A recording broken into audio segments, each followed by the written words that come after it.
Ladies and gentlemen, boys and girls, children of all ages, my name is Jared Muller, and I welcome you back to my amazing kitchen. You know, Thanksgiving season is still around the corner, and people are not as prepared as they should be. I know, crazy. That's why I'm here to help. My favorite holiday has its favorite champion, and that's me. While others may be scrambling around for Christmas decorations, we know better.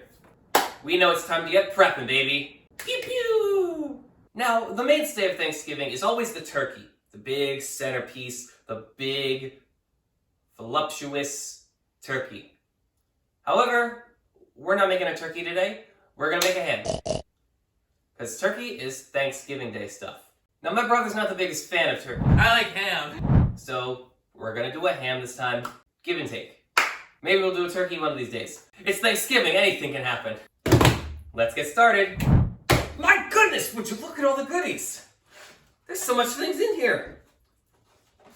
Maybe it is Christmas after all. Forget that I said that. So for this recipe, you're gonna need a ham, pineapple rings, maraschino cherries, maple syrup, brown sugar, some toothpicks, and a baking pan, and a little bit of water. Oh, also some allspice. So before we touch the ham, we gotta start making our glaze. So, in a small saucepan, combine 1/3 cup of syrup, a 1/2 cup of brown sugar, 1 teaspoon of allspice, and 1/2 cup from the leftover pineapple juice that we're gonna use for our ham. And then just put it to the side before we start simmering. We've got work to do to prep that ham.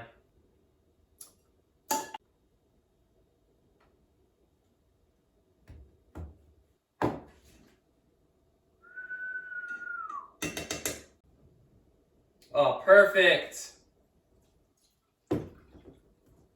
For me, 1/2 cup of juice was approximately 1 can of whatever was in the can. Now, if the mixture becomes too pasty because of reasons, like say, I don't know, mixing each individual ingredient separately, either just keep mixing like this or just don't worry, you're gonna simmer it on the stovetop anyway. And once the heat hits it, it should separate your solids into liquids because of science. All right, now we're gonna set this aside over here on the stovetop, which is not on, by the way. Remember to clean up as you go. It makes work later less hard. Now we're gonna take our ham and a cutting board and remove all this ridiculous plastic. Not using our teeth, we're gonna grab some scissors and just go to town! Okay. Gently though. And then place our scissors, since they touch the grease, or ham juices I suppose, gingerly around the sink. We don't want to rust our scissors. We've done that too many times to count. We're gonna wash it, but just not like that. Oh, this ham smells so good already.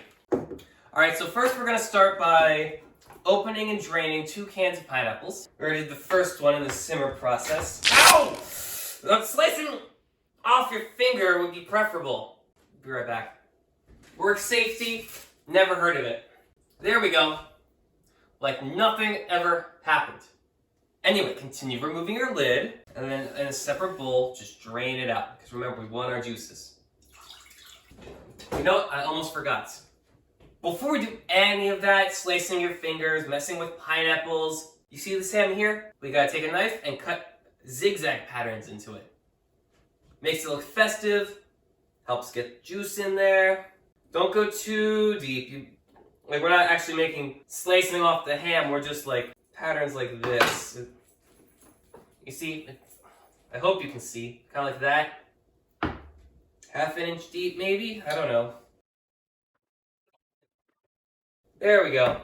Once your ham's all ziggity-zag, we're gonna place pineapple rings all around this baby, holding them up with wood. In this case, toothpicks. Getting as much surface area covered as possible. Now, I've made this recipe for Christmas and for Easter.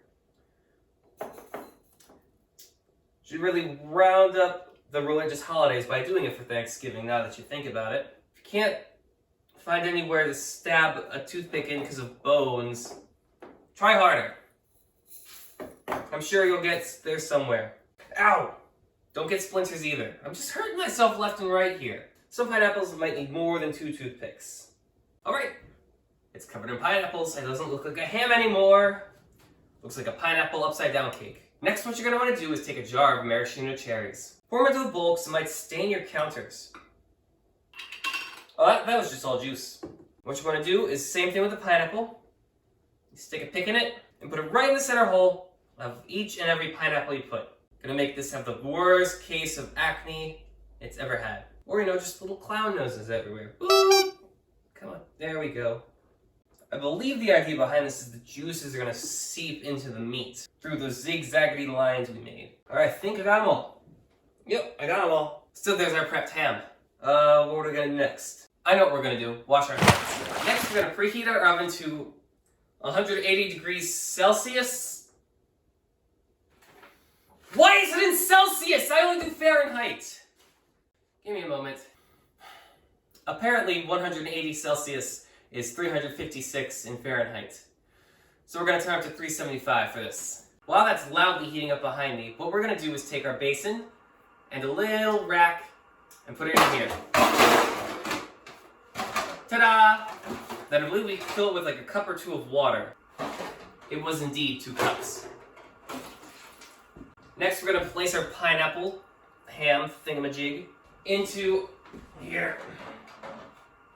Finally, we have to simmer that pot right over there for 2 to 3 minutes.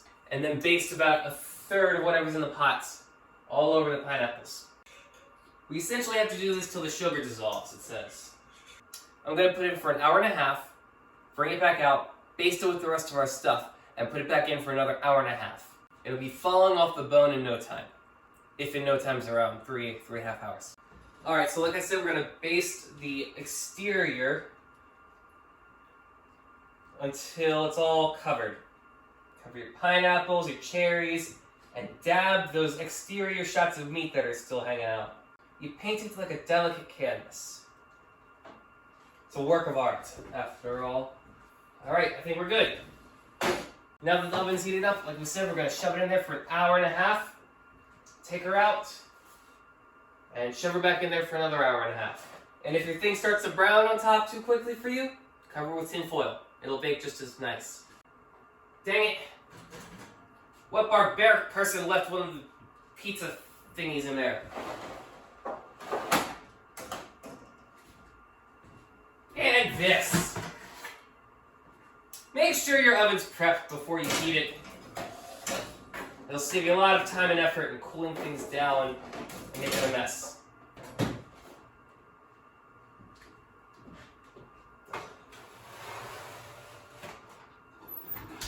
There we go. Now just keep the rest of your sauce here, and you're going to want to heat it back up a little bit before you baste it again. Alright, see you in 90 minutes. So we're about 40 minutes in right now. We have another 50 to go for the first half of this. Doesn't look like much has changed. A little browning on the pineapples there. But the smell in this room is decadent. Oh my goodness. 50 minutes before we can take it out the first time. Alright, so it's been 1.5 hours already, which means we're going to take it out and start basting it again. There we go.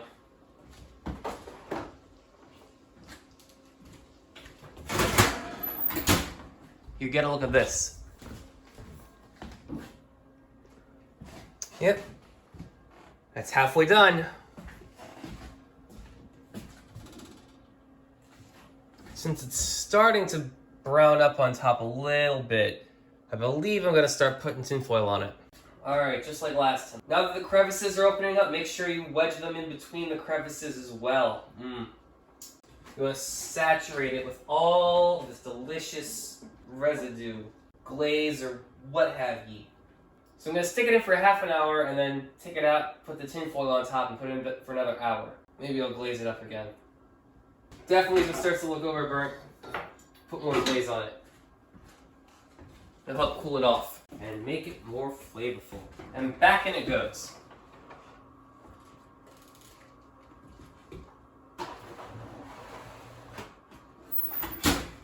Alright, here we go, 1/2 hour in. We're going to take it out. I'm going to baste her one last time. Put some tinfoil on and shove her back in for 1 hour or so. However long I feel like it.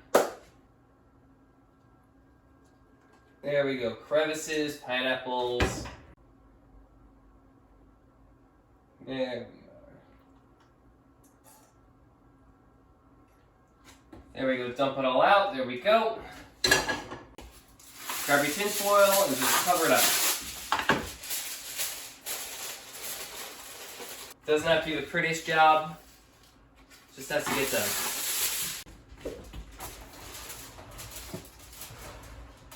And then timer goes for another hour. See you then? Yep. 30 seconds, Logan. Don't be walking around, you're gonna be creaking. We're already live. 5 seconds. Why are you here? Because I want to watch. Just keep on going, keep on going. Shut up! Oh!